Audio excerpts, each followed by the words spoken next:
हमारी ज़िंदगी ईश्वर के अधीन है।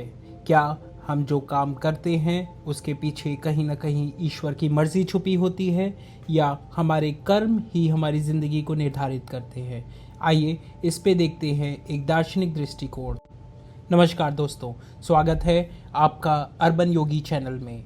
आज हम एक बहुत ही गहरे और चुनौतीपूर्ण प्रश्न पर चर्चा करने जा रहे हैं। क्या हमारी ज़िंदगी ईश्वर के अधीन है?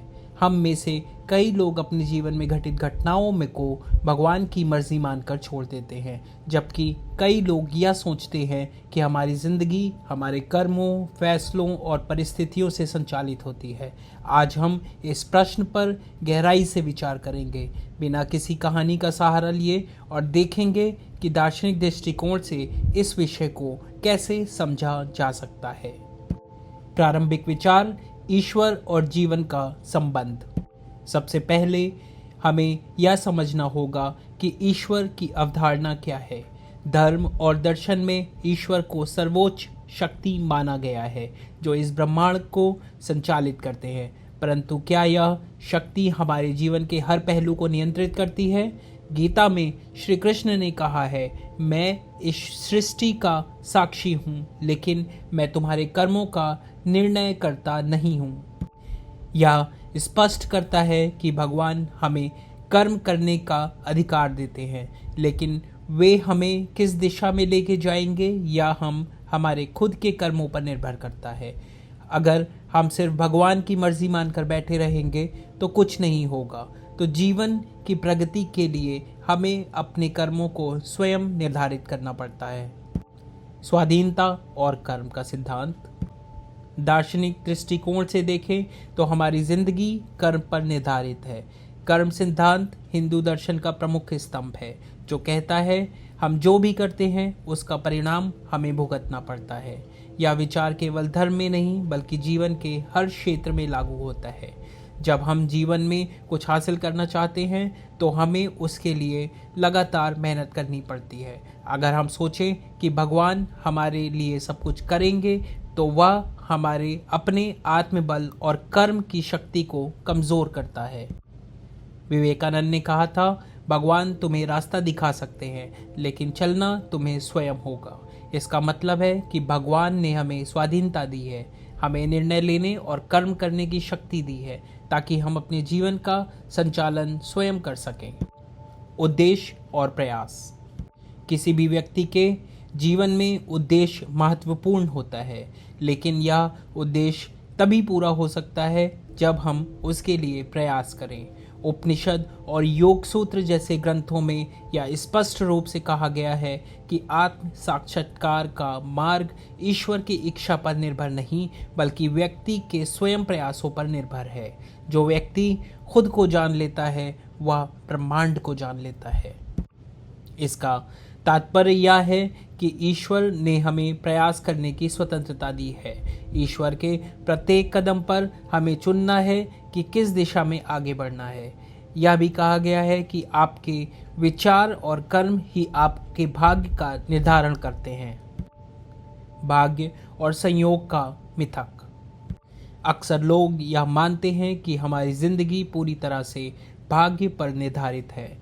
जो कुछ होता है उसे भगवान की मर्जी कहकर टाल दिया जाता है, लेकिन दार्शनिक दृष्टिकोण से देखें तो भाग्य कोई तयशुदा रास्ता नहीं है बल्कि यह अपने कर्मों का परिणाम है। कांट जैसे दार्शनिकों ने इस विचार को बल दिया कि मनुष्य स्वतंत्र है और अपने भाग्य का निर्माता स्वयं है। अगर हम भाग्य को ईश्वर की मर्जी मानकर छोड़ देंगे तो हमारे पास कर्म करने की शक्ति नहीं रहेगी। महात्मा गांधी ने कहा था, ईश्वर सत्य है लेकिन सत्य की खोज हमें अपने कर्मों से करनी होगी। अर्थात भाग्य हमारे द्वारा लिए गए निर्णयों और हमारे प्रयासों का परिणाम है। हम इसे बदल सकते हैं अगर हम अपनी जिम्मेदारी स्वीकार करें। वैज्ञानिक दृष्टिकोण और स्वतंत्रता। विज्ञान भी हमें यह बताता है कि इस ब्रह्मांड में सब कुछ प्राकृतिक नियमों के तहत काम करता है। हमारे कार्यों के परिणाम भौतिक और मानसिक कारणों से होते हैं, ना कि किसी अलौकिक शक्ति से। न्यूटन के तीसरे नियम के अनुसार हर क्रिया की बराबर और विपरीत प्रतिक्रिया होती है। इस तरह हमारे कर्म भी उसी प्रक्रिया का हिस्सा हैं। जैसा हम काम करेंगे वैसा ही फल हमें मिलेगा। यह नियम हमारी पूरी जिंदगी पर लागू होता है। जीवन में संतुलन और संतोष तभी आता है जब हम कर्म और उसके परिणाम को समझते हैं। अगर हम यह सोचें कि हमारी ज़िंदगी भगवान द्वारा नियंत्रित है तो हम उस जिम्मेदारी से भागते हैं जो हमें अपने कर्मों के लिए निभानी चाहिए। हम हैं अपने जीवन के निर्माता। तो अगर हम दर्शन, धर्म और विज्ञान का समग्र विश्लेषण करें तो स्पष्ट होता है कि हमारी जिंदगी भगवान के अधीन नहीं है। भगवान ने हमें स्वाधीनता दी है सोचने की, निर्णय लेने की और कर्म करने की। कर्म करो, फल की चिंता मत करो। यह संदेश हमें बताता है कि हमें भगवान से सिर्फ मार्गदर्शन लेना है, लेकिन हमारा जीवन हमें अपने कर्मों से संचालित होता है। अगर हम जीवन को सिर्फ भगवान की इच्छा मानकर छोड़ देंगे तो हम अपनी असली ताकत को पहचान नहीं पाएंगे। जीवन को बदलने की शक्ति हमारे हाथों में ही है। सात्र जैसे पश्चिमी दार्शनिक भी यह कहते हैं कि मनुष्य अपने निर्णयों के लिए जिम्मेदार है और जीवन में अर्थ वही है जो वह खुद चुनता है। तो दोस्तों, इस चर्चा का निचोड़ यह है कि भगवान हमें सृष्टि का हिस्सा ज़रूर बनाते हैं, लेकिन हमारे जीवन के फैसले और दिशा हमारे अपने कर्मों पर निर्धारित होती है।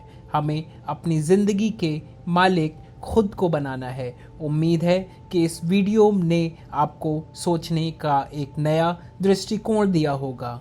अगर आपको यह वीडियो पसंद आता है तो इसे लाइक करें और शेयर करें। चैनल को सब्सक्राइब करना ना भूलें और इस तरह के विचारशील हम सब मिलकर इस अर्बन योगी कम्युनिटी के द्वारा अपने जीवन की गूढ़ रहस्यों को जानने की कोशिश करते रहेंगे। धन्यवाद।